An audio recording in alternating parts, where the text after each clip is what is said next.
ভোটের মুখে বাংলা, চারিদিকে উত্তেজনা, রাজনৈতিক তৎপরতা, অভিযোগ পাল্টা অভিযোগে তপ্ত পরিবেশ। এর মধ্যে একের পর এক ঘটনায় নতুন করে প্রশ্ন উঠছে নির্বাচনের আগে আইন শৃঙ্খলা পরিস্থিতি ঠিক কতটা নিয়ন্ত্রণে। কোথাও দেওয়াল লিখনকে ঘিরে সংঘর্ষ, কোথাও বোমা উদ্ধার, আবার কোথাও আগ্নেয়াস্ত্র সহ গ্রেপ্তারি। এই প্রেক্ষাপটে মালদার একটা ঘটনা রাজ্য রাজনীতিতে নতুন করে চাঞ্চল্য তৈরি করেছে। পুরাতন মালদার চেচু মোড়ে জাতীয় সড়কের ধারে পুলিশের নাকা চেকিং চলাকালীন প্রাক্তন কংগ্রেস বিধায়কের গাড়ি থেকে আগ্নেয়াস্ত্র সহ 6 জনকে গ্রেফতার করা হয়েছে। এই ঘটনাকে ঘিরে রাজনৈতিক মহলে জোর চর্চা শুরু হয়েছে।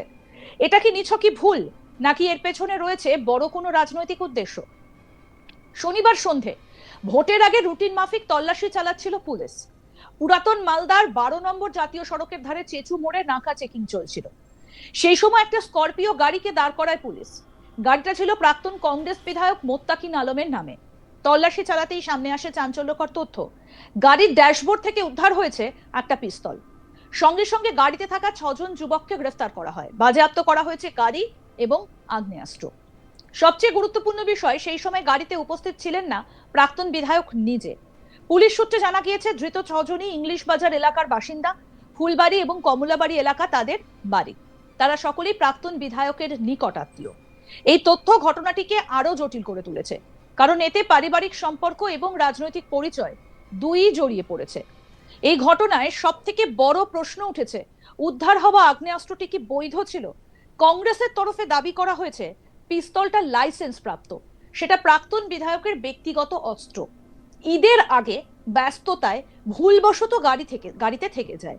এই ব্যাখ্যাই দিয়েছেন কংগ্রেস নেতা মান্তু ঘোষ। কি বলছেন জেলা কংগ্রেসের সদস্য মান্তু ঘোষ, শুনবো।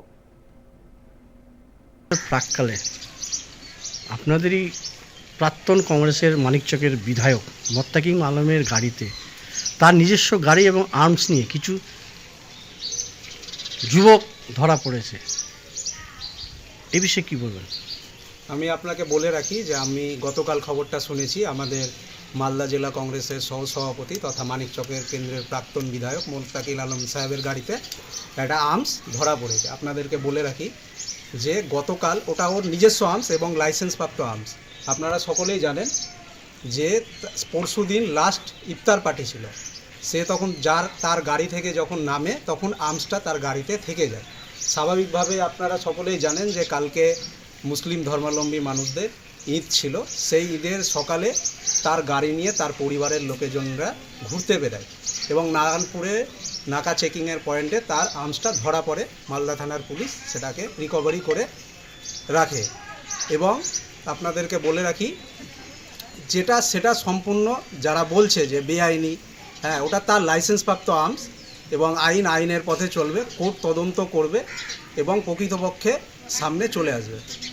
নির্বাচনের প্রাককালে সন্ত্রাস করার জন্য এই ছেলেপিলেরা ঘুরছিল, এটা তো বিরোধীরা বলবে, বিরোধীরা তো বিরোধীদের কথা বলবে। আমরা তো বলে রাখি সেটা কোর্ট প্রমাণ করবে, আইনের পথে চলবে, সেটা লাইসেন্সপ্রাপ্ত আর্মস, হ্যাঁ, সেটা কোর্ট প্রমাণ করবে এবং যারা বলছে তাদের জনমানসে কোনো ভিত্তি নেই। আপনারা সকলেই জানেন যে 8 থেকে 80 সবাই জানে যে সন্ত্রাসের এক নাম তৃণমূল এবং তাকে মদত দিচ্ছে বিজেপি পশ্চিমবঙ্গে। তৃণমূল অভিযোগ করছে যে এই মালদা বিধানসভা ক্ষেত্রে বিভিন্ন অঞ্চল পঞ্চায়েত সমিতি বিজেপির তৃণমূল কংগ্রেস মিলে ঘর করছে।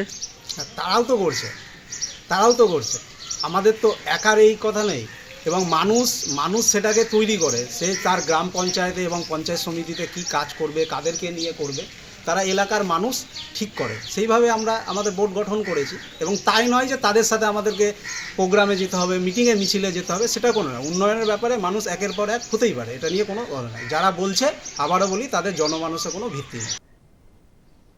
অন্যদিকে বিরোধী রাজনৈতিক শিবির এই যুক্তিকে সহজে মানতে রাজি নয়। এই ঘটনায় প্রতিক্রিয়া দিয়েছেন তৃণমূল নেতা বিভূতি ঘোষ। তিনি প্রশ্ন তুলেছেন, যদি অস্ত্রটা লাইসেন্স প্রাপ্ত হয় তবে সেটা কেন মালিকের অনুপস্থিতিতে গাড়িতে ছিল, কেন সেটা অন্যদের হাতে গেল? এর পেছনে কি কোনো অসৎ উদ্দেশ্য ছিল?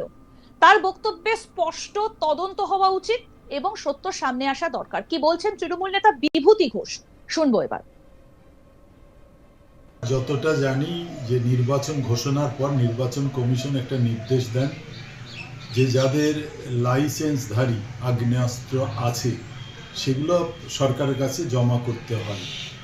কিন্তু যার গাড়িটা বলা হচ্ছে WB66AN 3999 মুত্তাকিন আলম, কিন্তু তিনি তো প্রাক্তন বিধায়ক ছিলেন মানিকচক বিধানসভা কেন্দ্রে, এবং তার তো জানা দরকার যে তার লাইসেন্সধারী হোক আর লাইসেন্সধারী, নিশ্চয়ই লাইসেন্স আছে, লাইসেন্সধারী হবে, কিন্তু লাইসেন্সধারী থাকলেও যার নামে থাকে সেই ইউজ করতে পারে, সেটা তার গাড়ি, এবং সেই গাড়িতে অন্য মানুষ যাচ্ছিলেন, সেখানে একটা আগ্নেয়াস্ত্র পেয়েছে।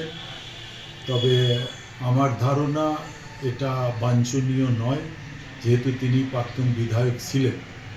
আমি এই ব্যাপারটা নিশ্চয়ই পুলিশ তদন্ত করে দেখবে যে এর পেছনে কি কারণ আছে।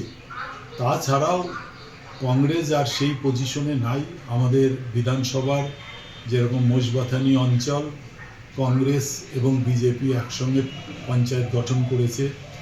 পঞ্চায়েত সমিতি যেটা আমাদের আছেন, বিজেপির সভাপতি সহসভাপতি বিজেপি দ্বারা পরিচালিত, সেখানেও কংগ্রেসের একজন পঞ্চায়েত সমিতির সদস্য অসিত নাম, তিনি সেখানকার কর্মদক্ষ আছেন। তাই আমরা মনে করি যে কংগ্রেস বিজেপি একটা বিশাল আঁতাত আছে আমাদের এই বিধানসভা কেন্দ্রে। তাই এলাকার মানুষের কাছে একটাই আবেদন রাখবো যে কংগ্রেসকে ভোট দেওয়া মানে বিজেপিকে ভোট দেওয়া।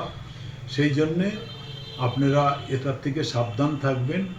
একটা ধর্মনিরপেক্ষ দল, যে দল আমাদের সর্বভারতীয় তৃণমূল কংগ্রেস, সেই দলের পক্ষ থেকে একটা আমরা আবেদন রাখি যে ধর্মনিরপেক্ষতা বজায় রেখে আগামী দিন মমতা ব্যানার্জি যিনি প্রার্থী হয়েছেন, সেই প্রার্থীকে আপনারা বিপুল ভোটে জয়যুক্ত করুন।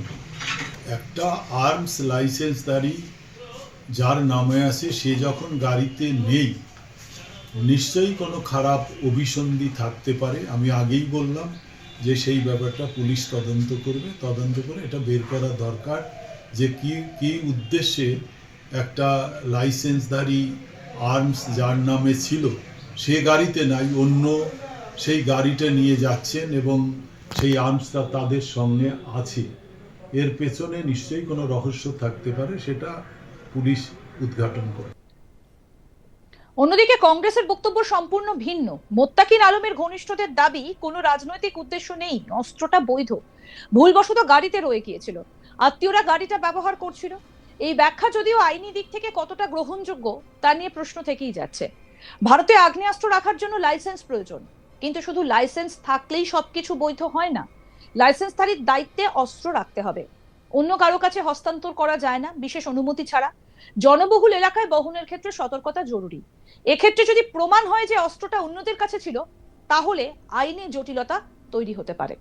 আরো আপডেট পেতে দেখতে থাকুন আজ তাক বাংলা। সাবস্ক্রাইব করুন, নোটিফিকেশন পেতে বেল বাটন অপশন প্রেস করুন, হোয়াটসঅ্যাপে ফলো করুন আজ তাক বাংলা।